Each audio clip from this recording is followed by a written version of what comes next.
Message of the Holy Father, John Paul II, for the 23rd World Communications Day. Religion in the Mass Media.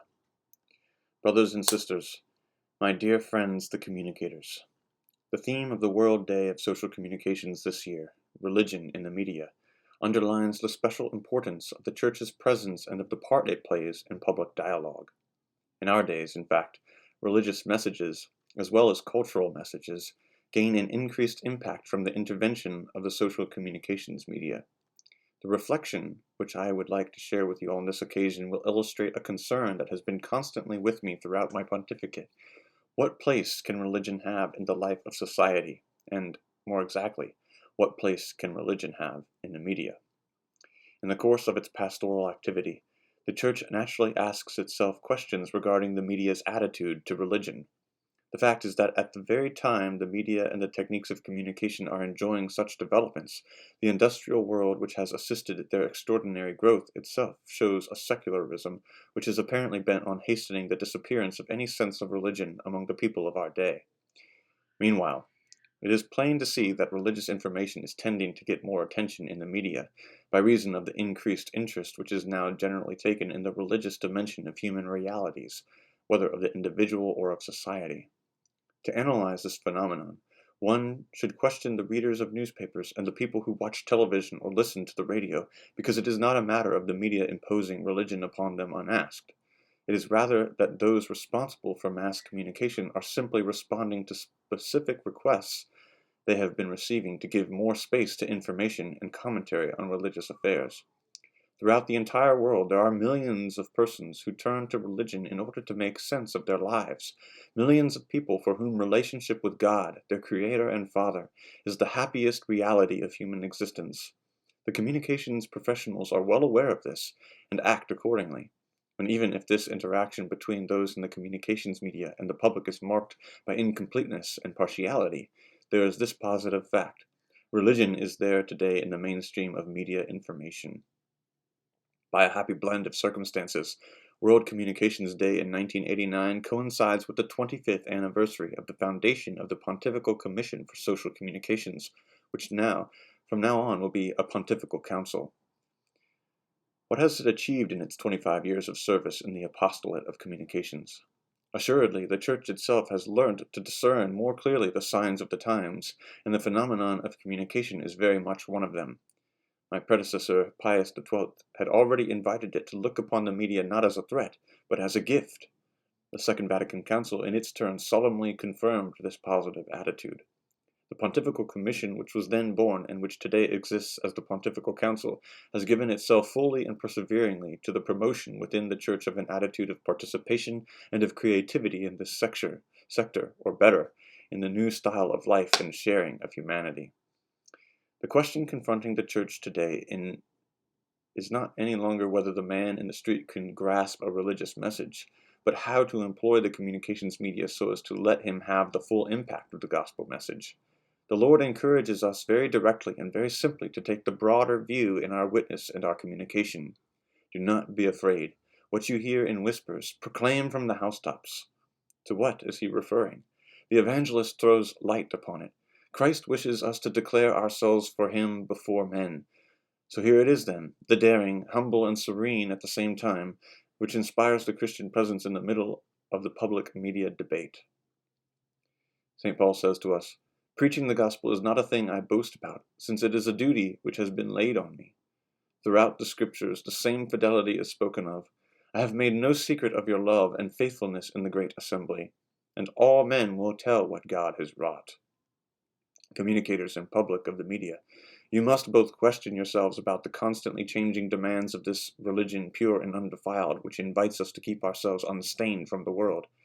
Even those pieces of wisdom from the Bible make you understand immediately that the great challenge of religious witness for those who are in the midst of the public debate is to keep the messages and exchanges authentic and to maintain high standards of quality in the programs and productions. In the name of the whole Church, I wish to thank the world of communication for the place which it offers religion in the media.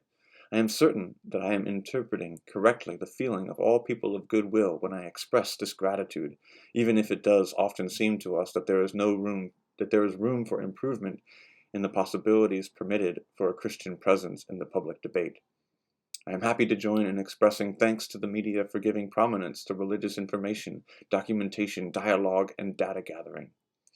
I would also like to ask of all communicators that they show themselves by their careful adherence to the highest standards of professional ethics and practice, worthy of the opportunity given them to present the message of hope and reconciliation with God in media of every kind and discipline. The gifts of God. Do we not have here a mysterious encounter between the technological possibilities of the language of communication and the openness of the human spirit to the splendid message of the Lord and his witness?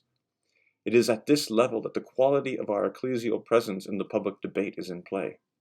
More than ever, the holiness of the apostle supposes a divinization, to use an expression of the Church Fathers, of the entirety of human ingenuity. It is for this reason also that the liturgical celebration of the mysteries of faith cannot be left out in this vast movement of presence to the world of today through the mass media. Thinking about all this, I make with simplicity and confidence a request for something very close to my heart.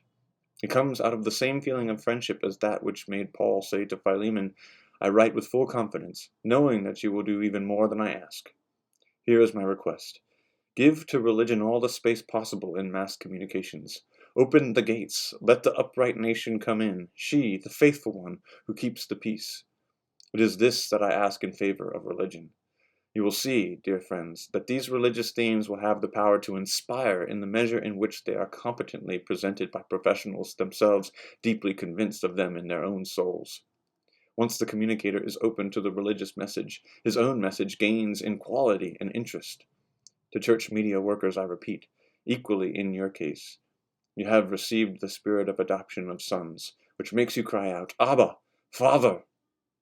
The message and the initiatives of religion can be present in all types of media, in the press, in written and audiovisual information programs, in cinematographic creations, in databanks and telematic exchanges, in theatrical communication and stage shows and high-level cultural presentations, in public opinion debate and in commentaries on the news, in services which educate public thinking, in all the productions of group media, through animated drawings and quality cartoon strips, in all the varied forms in which written literature is distributed, in audio and video recordings, in the moments of relaxation with music on local or network radio. It is my very ardent wish that the Catholic and Christian networks may be able to collaborate constructively with cultural communications networks of every kind, overcoming a preoccupation with competition in view of the ultimate good which comes from the message of religion. The Church itself, on this occasion of World Communications Day, invites all concerned to take under serious consideration the demand for ecumenical and interreligious cooperation in the media. Concluding this message, I certainly must not fail to encourage all those who have at heart the apostolate of communication to give themselves with ardor and energy, and with due respect for every person, to the great work of evangelization in which each is challenged to take part. But as for you, go and proclaim the kingdom of God. And there is something I must add. It is in proclaiming and in living the word that we ourselves will come to grasp the unsuspected depths of the gift of God. Welcoming God's will, and with confidence, I declare to all of you, media workers and public, my joy at finding you linked together today across such mighty distances in a common reflection designed to find and deepen that religion pure and undefiled, which we will all then take our part in proclaiming from the housetops. And I invoke on you all the blessing of the Lord. From the Vatican, 24th of January, 1989, the Feast of St. Francis de Sales.